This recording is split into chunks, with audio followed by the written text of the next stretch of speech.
Welcome to Fertility and Sterility on Air, the podcast where you can stay current on the latest global research in the field of reproductive medicine. This podcast brings you an overview of this month's journal, in-depth discussion with authors, and other special features. FNS On Air is brought to you by Fertility and Sterility family of journals in conjunction with the American Society for Reproductive Medicine, and is hosted by Dr. Kurt Barnhart, Editor-in-Chief, Dr. Eve Feinberg, Editorial Editor, Dr. Micah Hill, Media Editor, and Dr. Pietro Bortoletto, Interactive Associate-in-Chief. Hi, listeners of Fertility and Sterility on Air. This is one of the producers, Molly Cornfield, and in this two-part series of talks that were recorded live at ASRM in New Orleans in 2023, we will give you a peek at the science and the mission of ASRM. In part one, taking place over the next hour, we will review some of the cutting-edge research and developments presented at ASRM, including some of our selected prize papers. Enjoy!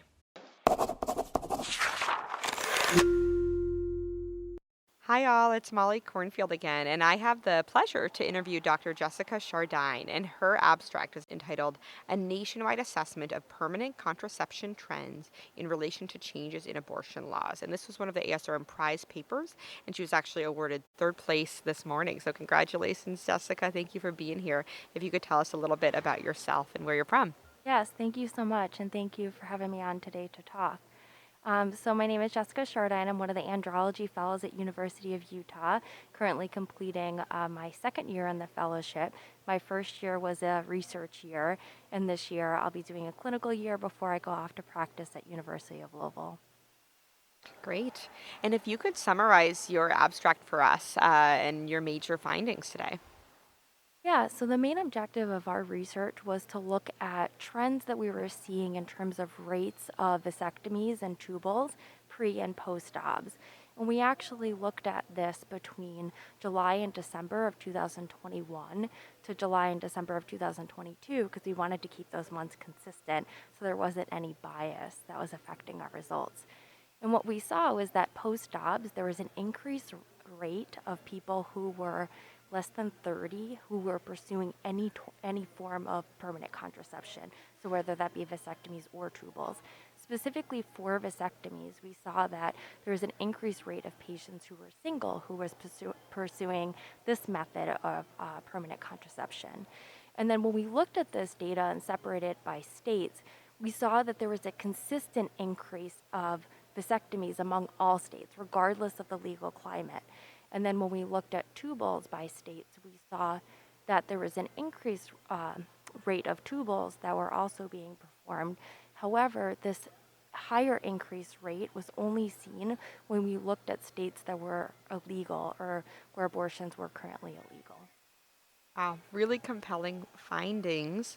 Totally speculating, do you think the people getting vasectomies and tubals, the additional people, were ones who would have gotten around to it eventually and just hadn't done it and they're kind of, worried because of these laws being passed? Or do you think people are being almost driven into having permanent contraception who otherwise might not have chosen that option because they're so scared in this post-obs world? I absolutely think that it's probably some combination of the two. So people who may have already been thinking about it and then had this little push with the change in laws and wanting to make sure that they didn't have an unintended pregnancy, especially if they were from a state where they were worried that maybe the laws could be changing or if they had an unintended pregnancy, they wouldn't be able to have an abortion. I think there's also people who were interested in future fertility, but they felt pushed that right now was not the right time, and they felt like there was no way that they would be able to pursue a pregnancy and that they needed to have something be done. I think there was also a lot of information out there that, specifically in our field, we do a lot of vasectomies, so focusing on vasectomies that, well, you could get a vasectomy and then you could get it reversed later. So I think there was some misinformation going on around permanent contraception and people not understanding that they truly are intended to be permanent. Yeah, and I wish we had more long-acting reversible contraceptive options for people who make sperm, and that's one of the major limitations, I think, in those people don't have great options. Barrier method or or a vasectomy, but hopefully some of these clinical trials for male contraceptives coming down the pipeline will really help. Okay, very cool. What do you see as the next step for this research? I think it's going to be really important to see how these trends continue in the future. And I also think it's going to be really important so that we know how to allocate resources to make sure that we can ensure reproductive rights for all people, regardless of where they are. As legal climates change, we want to make sure that all people have access, they have education, they can, have the ability to receive permanent contraception if they so choose. That's very exciting. I'd love to see if our rates of vasectomy reversals goes up in the future too. Yes, absolutely. Tubal reversal is less common, but tubal reversals. And then I know, there's a very low but real risk of regret with these procedures. So even a survey study might be really interesting to look at, hey, are we seeing a rise in that risk and regret among these post-obs people accessing this? So. Is there something that you found really interesting or exciting or that surprised you about this research? Yeah, something that I thought was really interesting about this research was that, we traditionally think that a lot of the onus and responsibility for permanent contraception or just having ideas about reproductive rights falls on people who have uteruses. And I think seeing this rise and this increase in vasectomies really shows that permanent contraception and reproductive rights is important for all people, regardless of whether or not they have a uterus. Absolutely.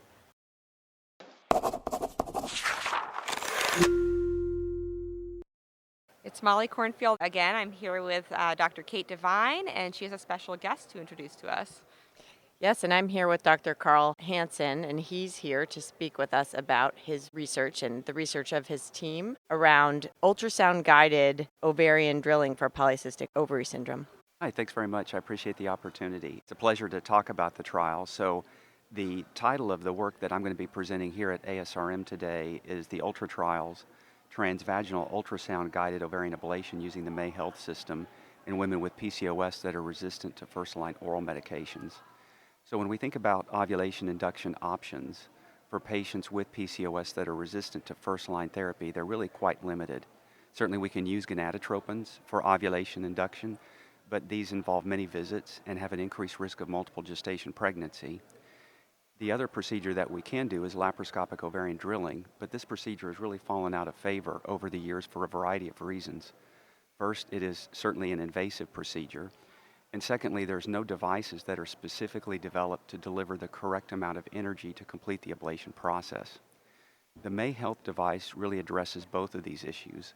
First, it uses transvaginal ultrasound guidance, and that's a procedure that all of us are familiar with from doing egg retrievals, and certainly I think that all of us would consider it to be less invasive. Secondly, it's also a purpose-driven device where the correct amount of energy is delivered based on the volume of the ovary. So our trial was really to look at the effectiveness and safety of the May Health procedure, and we conducted a trial in Europe and in the U.S. The trial overall, as of the time of this abstract submission, included 25 women with PCOS, 5 in the U.S. and 20 in Europe. And participants all underwent the May Health ultrasound-guided ovarian ablation procedure. And then we followed those patients to look at ovulation rates and then ultimately pregnancy rates as well. So outcomes that we were interested in included ovulation rates, but also the safety of the procedure. If we look at the results so far at the patients that have completed follow-up, if we look at the 25 participants, 20 in the EU and 5 in the US, that completed at least 3 months of follow-up, in 21 cases, ablation was successfully performed in both ovaries, and in 4, only 1 ovary was ablated due to the protocol which required the ovary to be a certain size and it to be accessible by transvaginal ultrasound approach. Out of those 25 participants, 11 ovulated spontaneously over the first 3 months. And in our cohort here in the United States, 3 of these participants ovulated spontaneously and then 2 did after the addition of add-back therapy. So for patients that had not ovulated on their own over the first 3 months, they could reinitiate first-line therapy. If we look at the participants now who have completed 12 months of follow-up, which includes 14 from the EU and 1 from the US, 6 of these patients have either conceived spontaneously or with restarting first-line therapy. And in the US, we have 2 additional participants who have conceived but have not yet completed 12 months of follow-up. Through 30 days post-procedure, we've had 13 participants who experienced 24 adverse events, of which 19 were mild, 2 were moderate, including vaginal bleeding and pain, and 1 was considered to be severe, which was pain during the procedure. 2 events were considered to be serious, but deemed unrelated to the study device. So our conclusions are that the novel Mayhealth transvaginal ultrasound ovarian ablation system can be an effective method for restoring ovulation in women with PCOS that are resistant to first-line oral medications. However, we need larger multi-center trials in order to confirm these findings, and then also to look at the metabolic impact of the procedure, and then finally to determine whether these effects endure over time. If so, office-based transvaginal ultrasound-guided ovarian ablation with the Mayhealth system may represent an important shift in the treatment paradigm for women that are resistant to oral medications that have PCOS and desire pregnancy. Wow, that's fascinating work. Thank you so much for sharing that with us, Dr. Hansen. I have a question about your inclusion criteria for this trial. So was it a necessity that study participants would have already failed oral ovulation induction agents prior to enrolling in the trial and undergoing ultrasound-guided ovarian ablation? Yes, that is correct for the pilot trial, which we're presenting here, and then for the multi-center trial that we are hoping to begin over the next few months. So they had to fail Clomid or letrozole, but not necessarily both, recognizing that there's a variety of practice patterns around the world in terms of what medications are used. And they had to fail to ovulate in 2 cycles, and at least one of those had to be the highest recommended dose of that oral medication. You mentioned one of the patients had poorly controlled pain during the procedure. What kind of anesthesia were you using during the ablation? So that varies depending on where the procedure is being done. So for example, in Europe, in many situations, they're using only conscious sedation, so that may be fentanyl, Versed, things of that nature. And some patients tolerate that really well. Others may have more pain with the procedure, much like with egg retrievals. In the U.S., at least in our center, we use propofol, and so we didn't have anyone that had trouble with pain during the procedure. So that's going to vary depending on kind of the standard for your location, but we're trying to emulate an egg retrieval as much as we can, recognizing that that is a setup that is already familiar for most REI practices. Tell us a little bit about your experience performing this procedure. It's obviously not something that most of the reproductive endocrinologists in our audience will have performed. Is it a difficult procedure to learn? How would you encapsulate the risks based on the number that you've done to date? Well, it is a little more challenging than doing an egg retrieval, and there's the 2 reasons for that would be, 1, the ovary is much larger post-stimulation, and also there are many fluid-filled follicles within the ovary, and so it's an easier procedure, I would say, than doing this procedure. But the technique is really very similar, though, and I felt like I got the hang of it fairly quickly in terms of how to do it. But it is not exactly the same as doing an egg retrieval, but I think an experienced REI that's done many egg retrievals will be able to learn to do this quickly. And what is the mode of ablation? How does the device work? It's a radio frequency device that it basically creates energy and heat in the ovary. And so it's actually a lower heat than what you would achieve if you were doing this laparoscopically. And that's kind of part of the issue, that the laparoscopic version of this procedure is not standardized. But we do calculations of ovarian volume before the procedure is done, and that influences the number of ablations that we perform within the ovary. And then during the procedure itself, an electrode is deployed that heats the tissue up, and then it's kept at that temperature for about 1 minute, and then you move to a new location. So it's about 1 minute per follicle or location that you're applying the electrofrequency. Mm-hmm. And so it does take a little longer than an egg retrieval as well, because you're going from one spot to the next and you're staying there for a minute at a time. For the patients who didn't successfully ovulate after the procedure, if they went on to need IVF, did they have lower response rates because of the prior ablation? I have not had any patients in the U.S. that have gone on to IVF at this point yet. Waiting to be seen, but I think that that's unlikely to have a major difference. These patients have high AMHs, have good ovarian reserve, and I think it would be unlikely to have a major impact on that. And I think that that's important, that the procedure is standardized, because certainly there are reports in the literature with laparoscopic ovarian drilling where ovarian failure had occurred because someone was too aggressive with the ablation.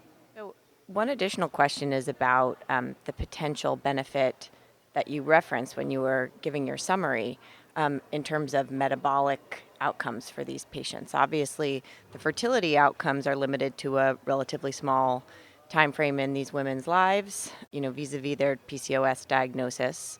And there are, of course, other treatments for anovulation.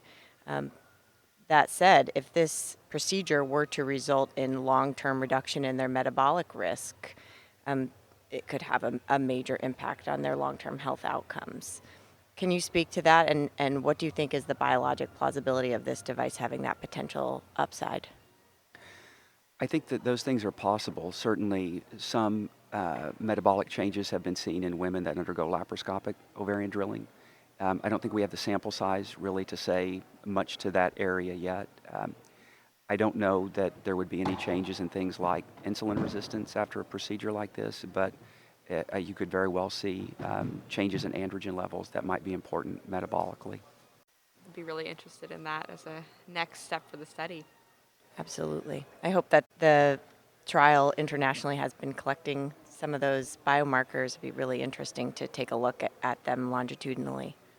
We are collecting those, but I'm much more interested in the larger trial that we'll be doing that is multi-center in order to have a much larger sample size to look at the long-term changes associated with the procedure. Thank you so much for joining us, Dr. Hansen. It's fascinating work. We look forward to hearing more about this device. Great. It's a pleasure to be with you. Thank you.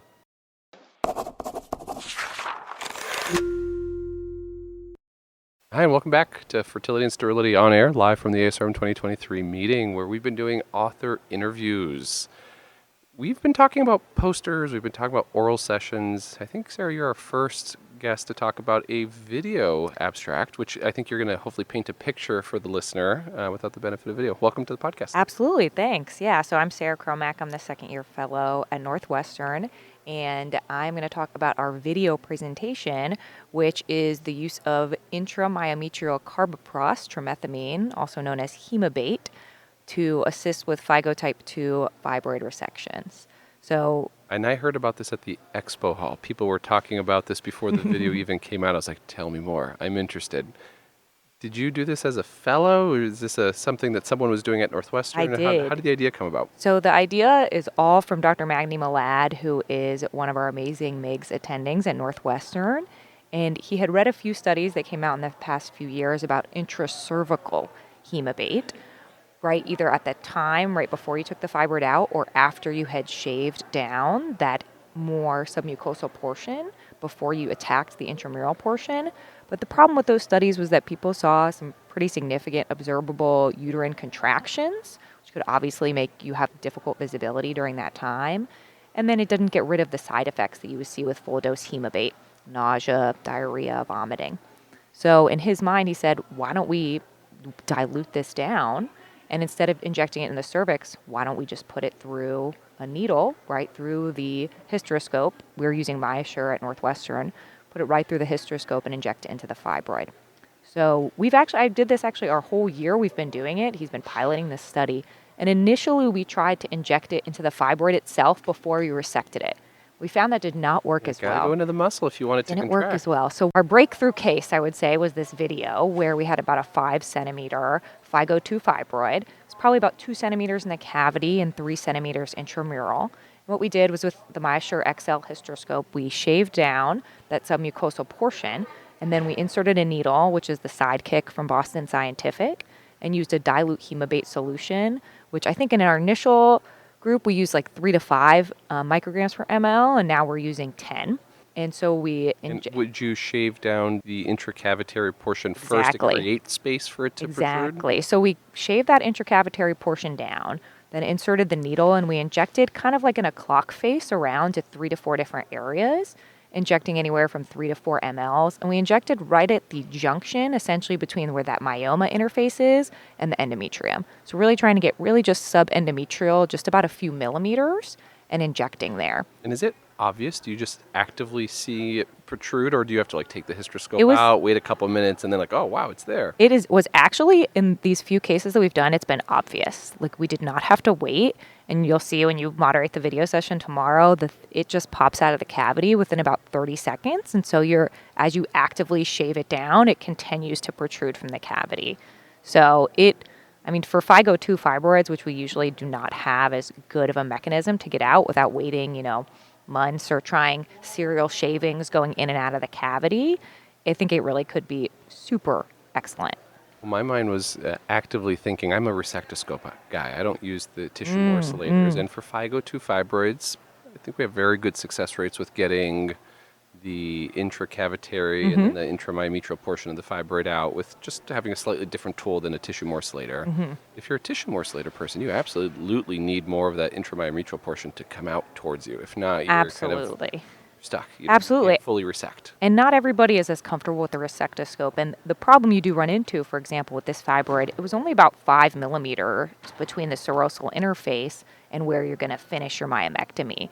So we found that with this, again, it was very easy to tell when we were done, as opposed to sometimes with that resectoscope, you do get that kind of char artifact and you can't see as well. You know what you guys need to do is you guys need to have a live ultrasound-guided video observing the myometrial thickness behind the fibroid, actively thickening and squeezing this fibroid out. If you measure a before injection thickness of what's left between fibroid capsule and serosa and then post-injection, and if you can prove that it actually gets bigger and your margin of safety is greater, that's a game changer intellectually. It's like we should all be using this. There's so much we could do with this, and the mechanism we're proposing right now, or at least what Dr. Malad's idea was, is that it's not only creating some uterine contractions there in the myometrium, but it may also just be that fluid going in and essentially hydrodissecting. So I think it's really kind of a combination. So it actually, I think, even be interesting to try without hemobate, but just try saline and see if that also works. So the nice thing too is hopefully they're going to start coming out with new needles that are actually work with not like the resectoscope, but work with our hysteroscopes, so you don't get any of that increased fluid deficit. But in our study, our fluid deficits were pretty minimal. I think it was about 850 across our cases that we've seen so far. And we're able to get these done in about 25, 30 minutes. I think for me, the test case, and I'm going to take this home and try this. I think this is exactly what this meeting for is, like just coming up with what are other people doing that may be better than what you're doing. In the cases that I struggle with, I've done a lot of FIGO3 fibroids with the resectoscope. I think you can only do FIGO3 fibroids with the resectoscope. Absolutely. But can you make a FIGO3 fibroid look like a FIGO2 and make your surgical dissection easier, reduce the morbidity, reduce the fluid deficit, shorten the operative time by using this hemobate technique? And I would probably say, I think you probably could. You could even try resectoscope a little bit on the top, then inject on those borders. And then let it come to you? Let it come to you. And you certainly can take the time and wait, but at least in these first few we found you didn't have to wait so much. Really, that last portion of it, and you'll see this in the video, we do let the pressure down. Don't actually take the hysteroscope out of the cavity, but just let the pressure down, and maybe a small portion of that rind of the posterior portion came out, but otherwise it really just came out without much having to wait. And the patient had, I think, a little bit of postoperative nausea, vomiting, but it resolved with antiemetics at home, and we couldn't see any significant contractions during the time that would prevent our operation. Say the dilution, you use it one more time for the listeners who are listening and want to try Absolutely. this at home too. So our final dilution that we have ended on is going to be 10 micrograms per ml. So each hemobate, if you guys know from obstetric hemorrhage, is 250 micrograms. So essentially you just take that 250 and dilute it in 25 mLs. And so our pharmacy, as we're doing this as a pilot study, has been able to, they'll give it to us in a syringe, so a 30 cc syringe with those 25 mLs. We haven't, I think, in any of our cases used all of it yet. We're using usually, depending on the fibroid size, somewhere between 8 to 20 mLs. Do you think there's an upper limit of dose that you start to see more complications or side effects, or do you think this is kind of the sweet spot from your testing? I think, as if you're going under that 250 micrograms at least, we haven't seen a lot of side effects other than nausea, vomiting, which also could have just been anesthetic effect. But I wouldn't expect, if you stay under that 250 microgram dose, to have more significant side effects than you would in just an obstetric hemorrhage situation, which is usually pretty self-limited to GI. So if we can save our patients having to come back for that second, third operation, and they can move much more quickly to embryo transfer, I mean, this could be huge with a medication that's so easily available to all of us. And not expensive. And not expensive, absolutely. Well, Sarah, I really do mean this. This is one of those meetings that light bulbs just kind of flicker on and off, and my light bulb is flickered. I am excited to take this home and try it, and I will call Magdi and tell him how it went afterwards. Please, yes. Let us know how it goes. Dr. Malad, we've got to give him the credit for coming up with this awesome idea, and we've had some great cases this year. So thank you, Dr. Malad. And thank you to you, Sarah, for presenting your video and coming by the podcast to chat. Absolutely. Thanks, Pietro.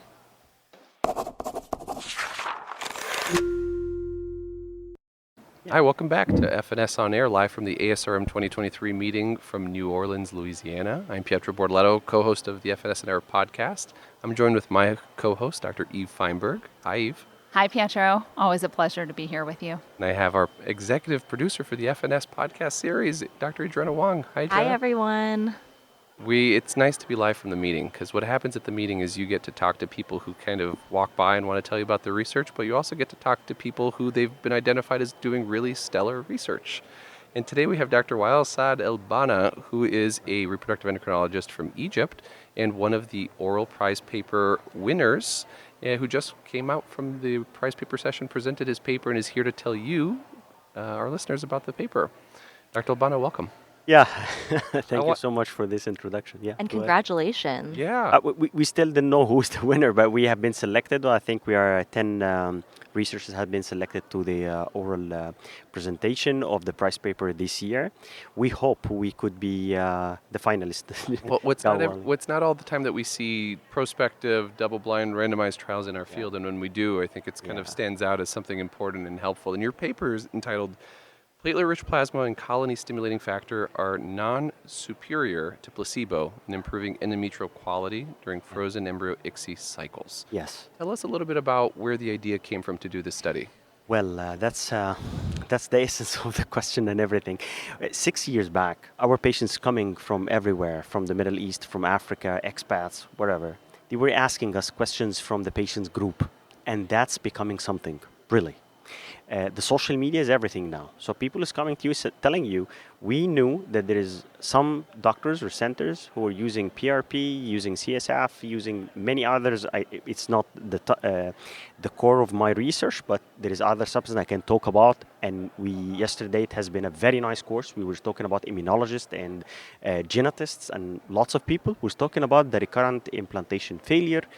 And I can show you papers from centers where people giving immunosuppressive, huge immunosuppressive dosages to patients just for the sake that they want to get clinical pregnancy rate, and it's not an evidence-based.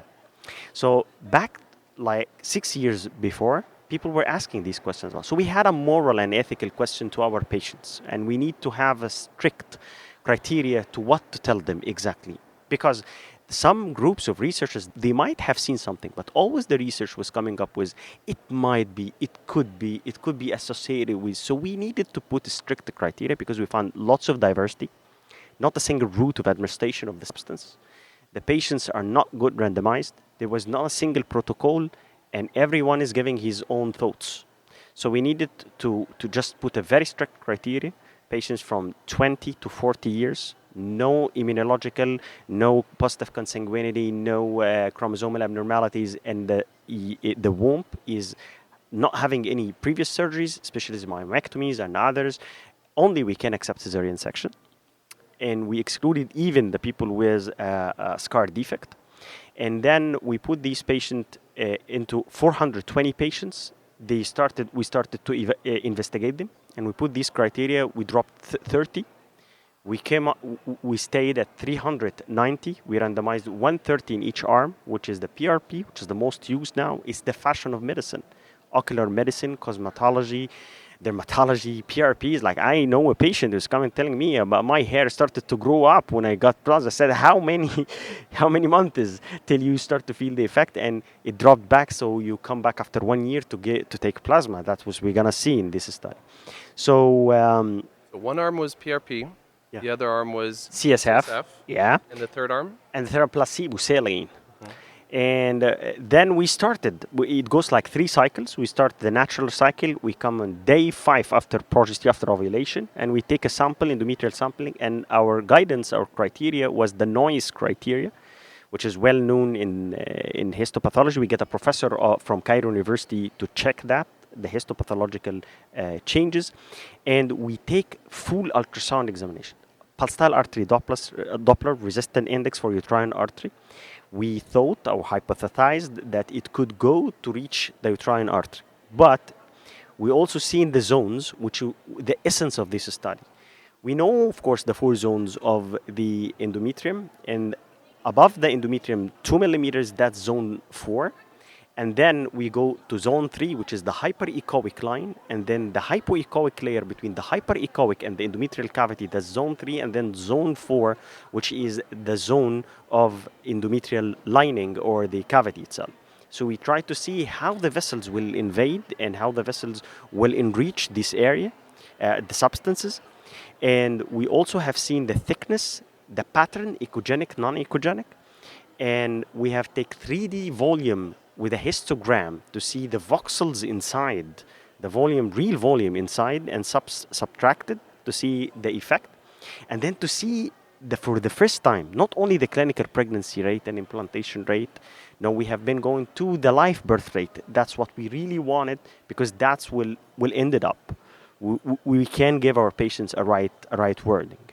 And to clarify for a second, these are patients that are undergoing previously cryopreserved, untested embryo transfer? We freeze all. So we start with the natural cycle. We take the biopsy. We take the parameters of the ultrasound, and then we go to the second cycle, which is we collect the embryos. We inject blastocyst, and some of the groups we differentiate many groups in this study. One of the groups is PGS. We studied even the PGS, the euploid embryo transfer with these substances.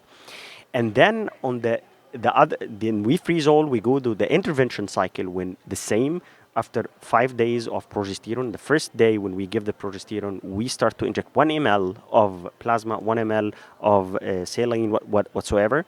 And then after 5 days, we take the same biopsies and everything. After 2 days, at the day 7, we put the embryos.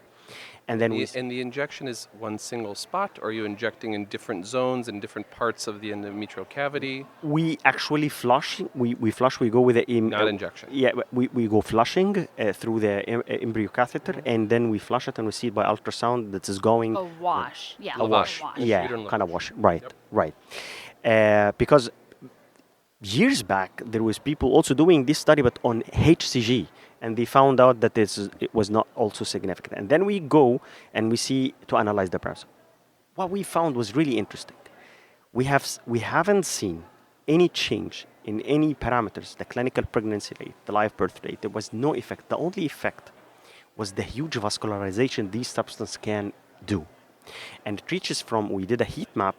We see all the patients while they are in zone, what zone they were, and when they got the substance, what zone they tend to come up, and who was getting a negative effect, who's getting a positive effect.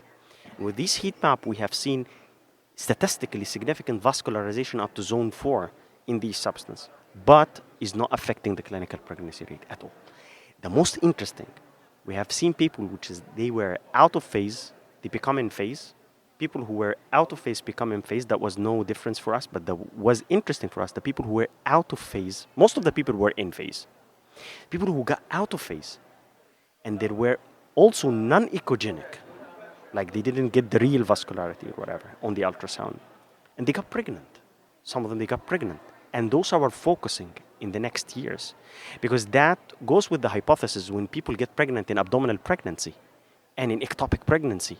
In any places that you can place an embryo, there is something or there is an effect that we don't know. There's a wow effect or an X factor that we don't know. We are all searching for. That these kind of patients, when they put the embryo just got attached. A good embryo finds a way.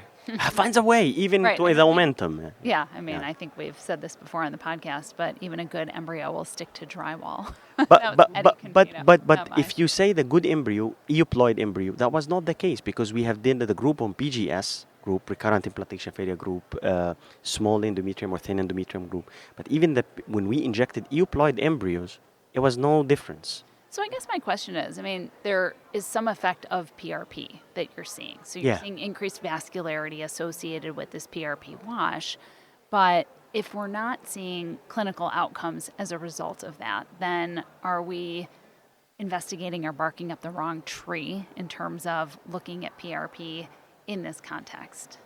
That's like if you honestly speaking, I'm not happy with giving a substance that is going to do effect or minimal effect, but is not getting us the live birth rate. Take a home baby. Because of course, I am with any substance that we can investigate and go through lots of ways to investigate it. But the thing is, we take years to prove back what is the right track. And that goes with the thing is the validation of anything that we can come up with. So, for example, right now, people are investigating many ways, even the AI, but without validation of the algorithms that they are having. Other ways, you will find substance every day people are talking about. They can do some effect, but the thing is not giving us the quality or the receptivity or the clinical pregnancy rate. Yeah, well, thank you. I mean, I think this is really interesting. If you guys have other comments, I want to open it up for that. But I think that negative studies, as we've said again and again, are really important. And it's not just about finding that difference, but also, I think, understanding what may or may not work as well. Yeah, and also I think we have an ethical thing that we have to do, and I encourage a lot ASRM because it's the only place that people listen to and just like say, that's it. So your guidance regarding especially recurrent implantation failures and many modalities, for example, people who are giving tacrolimus, people who are giving these substances that could, or drugs that could have a negative effect on the patient. We cannot give tacrolimus and cyclosporin for just a normal patient, just for the sake that we say we need more pregnancy outcome, and that's not proven. That's my opinion. You're exactly right. And we're so thankful that there are, and negative is probably the wrong word, but studies that kind of disprove what we all thought to be true. So thank you for presenting at ASRM. Thank you for stopping by the booth. And we hope to see the paper in FNS so we can talk about it on the FNS On Air podcast. To roast it. So yeah, we'll be happy. Thank you so much. Take care. All right, we are back at ASRM 2023. This is Michael Simone, and I'm joined with Molly Cornfield. And we have Dr. Marco Mouanness here. And Dr. Mouanness, please introduce yourself. Thank you so much. So basically, my name is Marco Mouanness, as you presented. I'm part of the Rejuvenating Fertility Center in New York. We recently opened a couple of years ago, actually 3 years ago. October 15 marks our 3-year anniversary. And basically, we've been at this for the past 3 years. Congrats on that.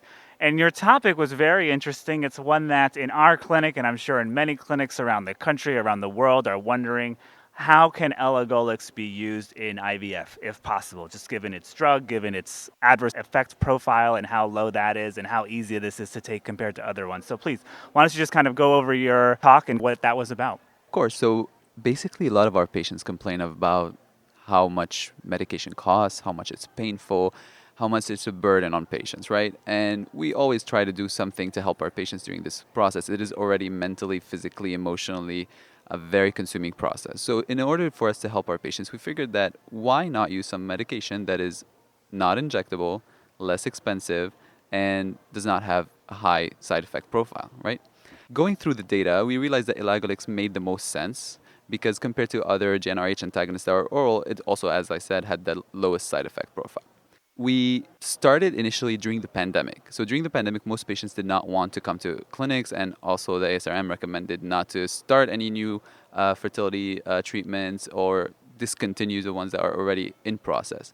So we patented, actually not me, our team patented a home IVF kit that included the use of elagolix, but as a vaginal use, because we really wanted to maximize the effect of elagolix, and we know that by using it vaginally, it's probably going to bypass the liver, it's going to have a better effect, it has a stronger effect. So we decided to use it vaginally, and it showed that it has so much suppression on the LH that we figured that let's go now and try to see if it's oral, it's a better composition or a better route to administer the medication. And by trial and error, we figured that the doses that we're using it also were a bit too high, and we went down progressively until we reached the 50 milligram dose. And this is where we started giving it to patients at a 50 milligram or a quarter tablet every other day, and it as we said in our study that we're going to talk about now, it has been shown to suppress LH without causing problems with the development of the follicles. So, and the safety of the elagolix has already been proven when it comes to patients with endometriosis associated pain, or patients even that are going through IVF cycles that are trying elagolix prior, like a GnRH antagonist suppression for a prolonged period. I liked how you looked at LH levels because when I thought about this project, I was like, the primary outcome of this has got to be premature ovulation before your retrieval. But you're not going to be able to find that unless you have an enormous N because it's such a rare event in our clinic. So I love that you looked at the LH levels. Yeah, definitely. It was also a rare event in our clinic, even in both arms of the group. So we compared elagolix versus GnRH and cetrotide. And in both groups, we only had one ovulatory event. So imagine if we hadn't looked into LH, we would not have been able to prove anything. But we looked at LH 24 hours post the intake of the medication, and in another study that we're going to continue to publish as well, and it's an ongoing data process, we also looked at it 48 hours later, and it still shows some kind of suppressions 48 hours later.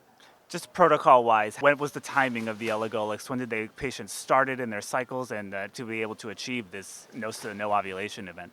Yeah, full disclosure, our clinic does gentle stimulation IVF, so we're not doing conventional high-dose IVF. Probably the dosage that we're using probably need to be upped a bit for conventional IVF, but in our clinic, so gentle IVF basically is a combination of oral and injectable medication. There's clomiphene citrate, letrozole, and a certain dose of gonadotropin. It can vary from 75 to 300 units daily. So patients are started on the medication as of day 3. And once the follicles, and they're monitored, of course, just like any other cycle, and once the follicles reach a size, dominant follicle reaches a size of 13 millimeter or more, this is when we start the elagolix every other day, a quarter tablet. And the comparison was the elagolix quarter tablet every other day versus the GnRH or cetrotide injection on a daily basis.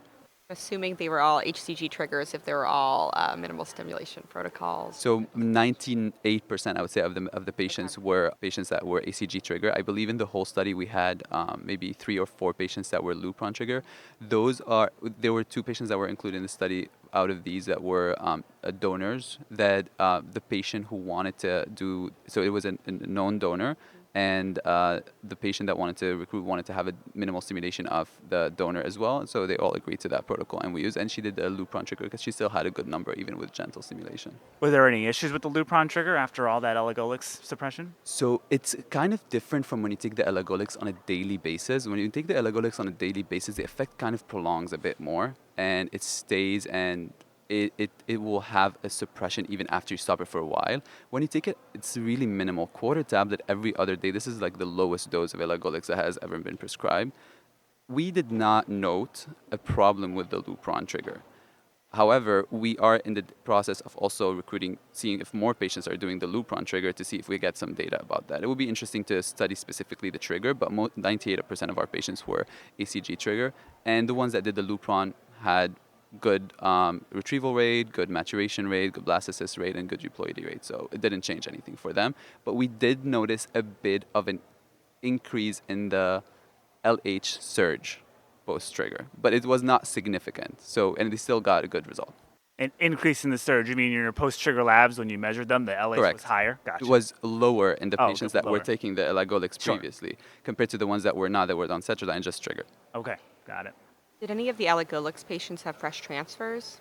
All of the patients in the study that we have right now for the presentation were all for frozen transfers, but we are currently looking into the fresh embryo transfer cycles as well. It has not been shown to have any side effects for, like, when it comes to birth defects or anything like that, but it will be interesting to look into whether or not this has any effect on endometrial receptivity as well. And for our audience, could you explain this was a retrospective and the end and all that stuff? Yes, of course. So this was a retrospective study.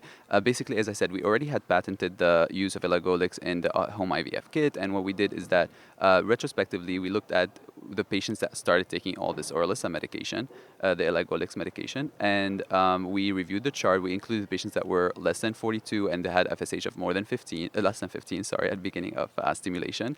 And it was basically retrospective. We have a total of 296 patients that were included in the study, the one that we presented yesterday, but currently in the study that we have much more patients that we are going to include in the final manuscript. Exciting. I like this study a lot. I think it's really promising because a lot of us are thinking about using progestins to prevent premature ovulation during stimulation as a low-cost option, but then you can't do your fresh transfer.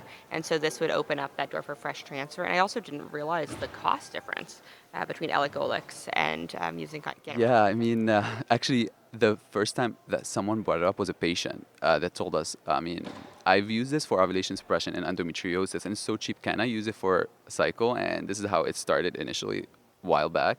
If we did a very quick cost analysis, like not a real cost analysis study, and we did show the difference between the single tablet use or single use medication for elagolix versus single use of GnRH and cetrotide.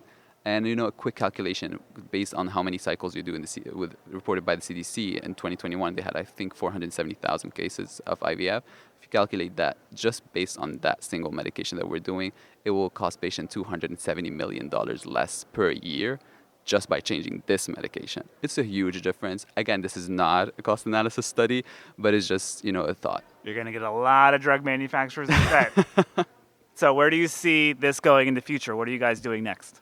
So the next step, as I said, is we're going to look first at pregnancy rates and pregnancy rates outcomes. We're going to look at fresh embryo transfer cycles with elagolix. And we're also going to look at some other data when it comes to day 3, because some people do day 3 as well. We're going to look at the data for that as well. We don't have it currently for this study. We had blastocyst rates mainly. Great. And we're hoping that in the future, I mean, more and more studies will be done about elagolix or things that might help patients do this in a more comfortable way and an easier way. I know we tend to make sure we get the results right and we get there to the end in the correct way, but we also want to try to help patients make it as safe and as easy for them as possible. Sure. On that note, were there any patients who reported any adverse events during their elagolix administration? The side effects that were reported with elagolix in other studies were not reported in our study because, again, the dose was very low. 50 milligrams is really the quarter tablet doesn't do anything. Even with the elagolix, when they take it daily for suppression of ovulation endometriosis pain or so, the effect doesn't start before a couple of days of taking the medication. So you need to be on high dose for a while to have those effects. For our patients, I mean, some patients did report some headaches and some dizziness with the medication when they took it, but other than that, really no side effects from patients, and our patients have said nothing other than they loved it for the past 3 years. Good. Very cool. Well, we're looking forward to reading the whole manuscript. Hopefully it'll end up in FNS. Hopefully. We're looking forward to it soon as well. Congratulations on the work. Really appreciate you talking to us. Thank you so much. Good afternoon. I am joined today by Pietro Bortoletto and Bo Rydze. Welcome, Bo. Thanks for having me. I'm actually a longtime listener. That's always great to hear. So I'm glad you listen, and we're really honored to have you with us today. You must have a long commute. Everyone who I hear listens to the podcast says they listen to it when they're stuck in traffic. Guilty as charged. Yeah. Although I hear that your colleague, Kate Scheuer, listens to the podcast when she walks her dog. She has told me that as well. As long as they're listening, that's all that matters. I think, exactly. This was created for people on the move. Not to say that it's a replacement for reading the journal or coming to the meetings, because absolutely we should be all reading the journal and coming to the meetings. But I think that the original idea behind the inception of the podcast was to help provide some educational material and food for thought during commutes or those times where we're otherwise occupied. So tell us a little bit. The title of your abstract is Blastocyst Formation Rates Comparing Ejaculated Sperm with or Without the Use of Zymot. So I think before we dive into what it is, tell me a little bit about what Zymot is. Sure. Well, the Zymot is this microfluidic device, and it's currently used to help select sperm for use with IVF or assisted reproductive technologies. I think the idea is potentially reducing the amount of DNA fragmentation. Got it. So what was your hypothesis when starting to do this study? Well, we wanted to see if there are differences in blastocyst formation rates when using the Zymot in individuals who had higher sperm DNA fragmentation. And so I guess from the male factor perspective, you're worried about fertilization rates, but then we also wanted to see, well, is there a difference in how the embryo subsequently develops? Yeah, and I think that ties in really nicely with an article that we reviewed, I think just last month or earlier this month, looking at testicular sperm and looking at blastocyst development rates with frequent ejaculation. So I'm curious to see how you conducted the study and what you found and whether or not Zymot was helpful to identify better sperm that might then lead to better blastocyst formation rates. How did you assess DNA fragmentation first? I feel like we always talk about DNA fragmentation as a hand-waving thing, but there's a bunch of different ways to get after it. Yep. So now, admittedly, I don't know the specifics of the test, but we do have Jay Sandlow and Peter Dietrich, who are two male infertility specialists in our clinic, who will either indicate a patient is a candidate or for this device. And we also have a number of our male patients who have an indication undergo sperm DNA fragmentation testing.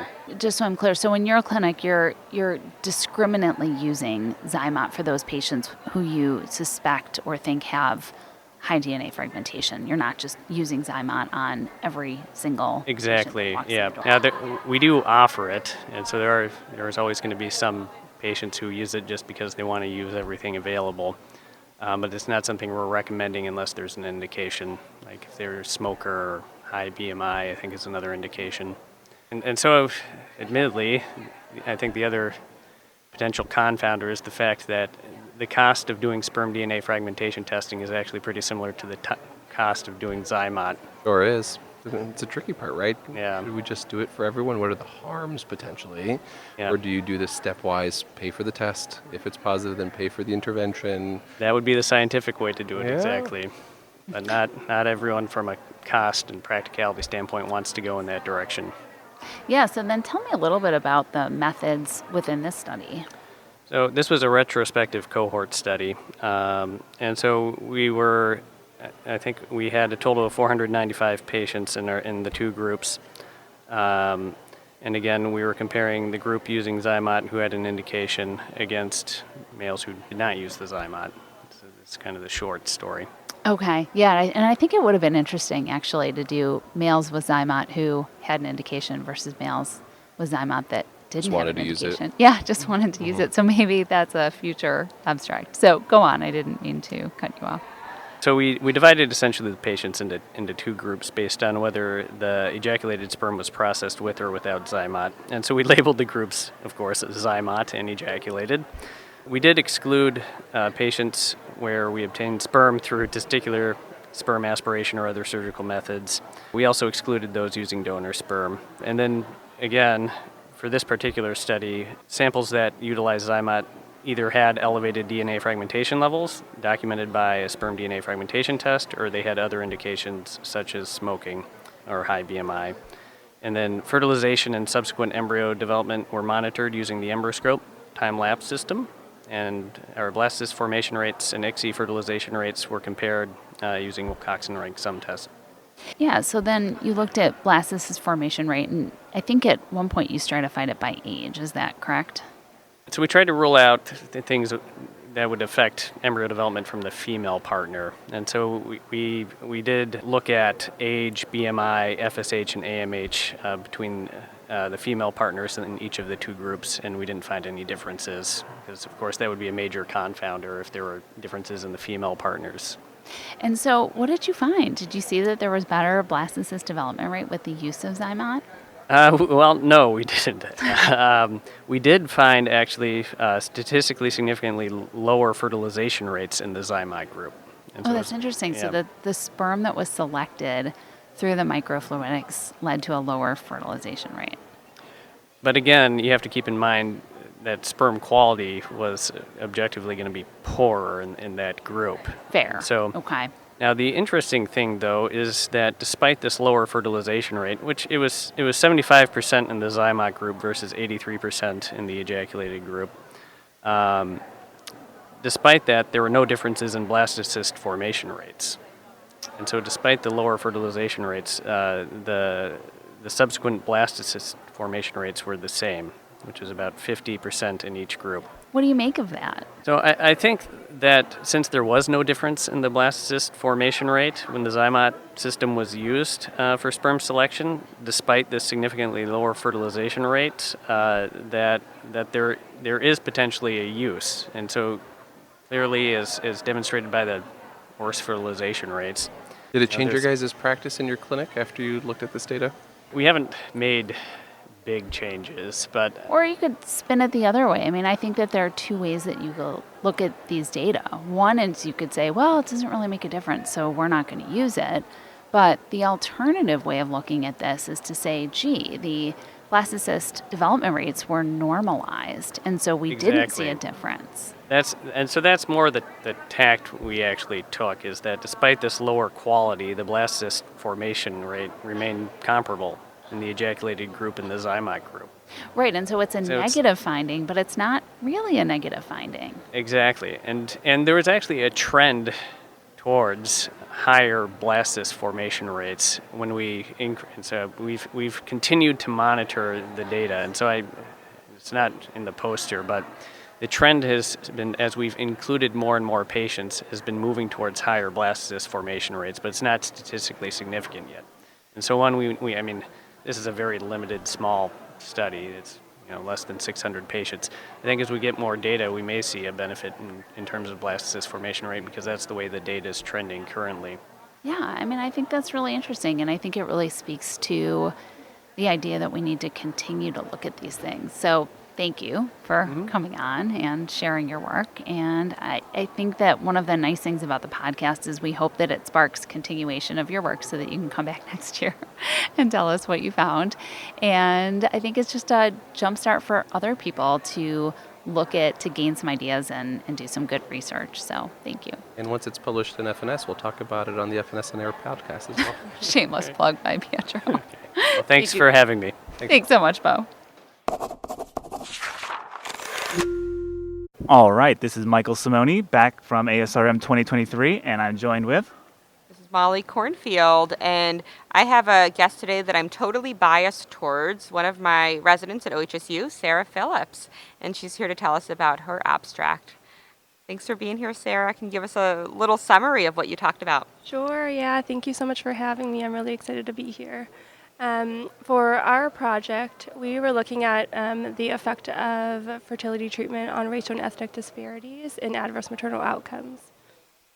And while Molly might be a little bit biased, I'll do credit to Sara. This was actually a prize paper, one of the prize paper possibilities, and you actually got the Resident in Training Award. Congratulations for that. Thank you so much, yeah. So why don't you kind of go through that abstract and tell us a little bit about what you found? Sure, yeah. We know that racial disparities exist in maternal outcomes. We were looking specifically at the role and the effect of fertility treatment on those baseline population risks for maternal outcomes. And what we found actually was that adverse maternal outcomes at a baseline population level were really, really high for non-Hispanic, Black, and Indigenous populations in this country, as we can imagine. And the effect of fertility treatment, so individuals who were in those populations who accessed fertility treatment, there was actually just a marginal effect on those adverse outcomes. And so their baseline population risk was so high, such that adding fertility treatment didn't really change those outcomes. But what we did see was that at a baseline population risk, individuals who are non-Hispanic, White, and Asian individuals had a really low baseline population risk of adverse outcomes.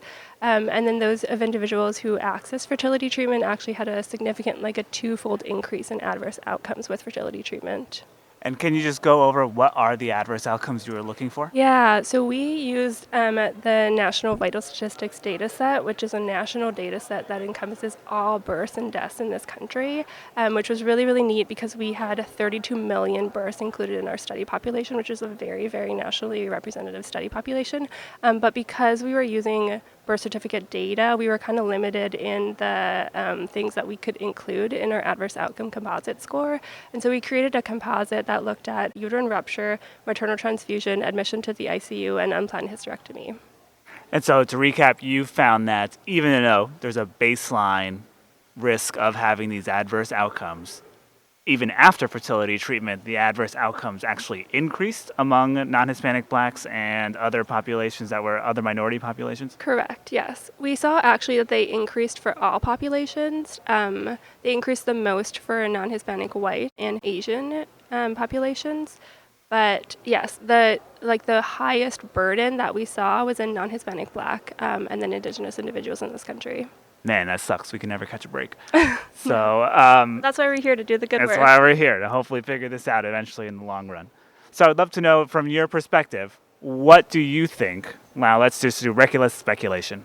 Disregarding the research and what you did there, what do you think were the reasons for these outcomes actually increasing in their prevalence afterwards?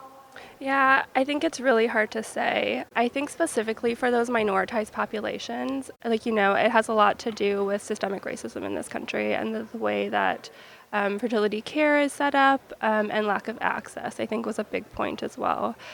Specifically for our demographics, we saw that individuals from populations like non-Hispanic, Black, and Indigenous individuals had really, really low representation in fertility care, which means that they just couldn't access those types of services at the same rate as other populations in this country. So I think that's a big thing as well that we wanted to get across, is that we need to increase access in order to target those disparities as well.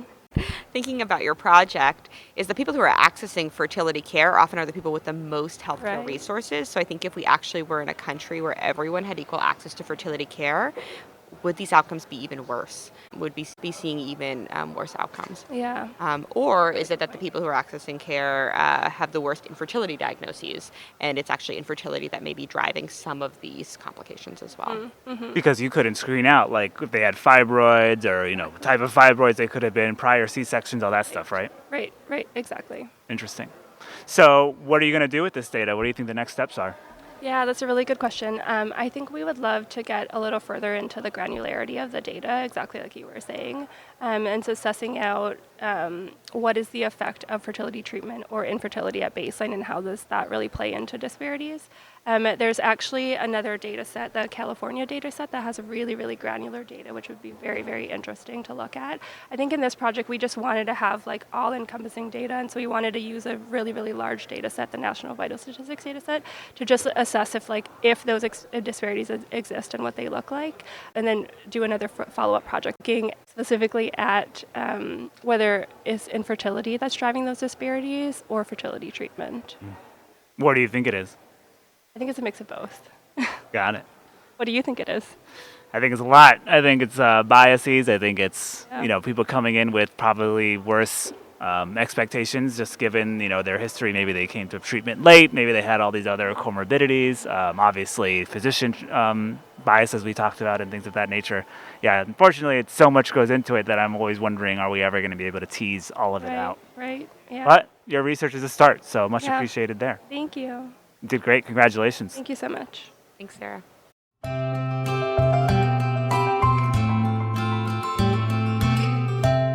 This concludes our episode of Fertility and Sterility on Air, brought to you by the Fertility and Sterility family of journals in conjunction with the American Society for Reproductive Medicine.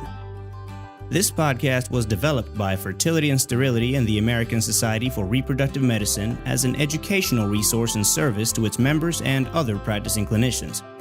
While the podcast reflects the views of the authors and the hosts, it is not intended to be the only approved standard of practice or to direct an exclusive course of treatment.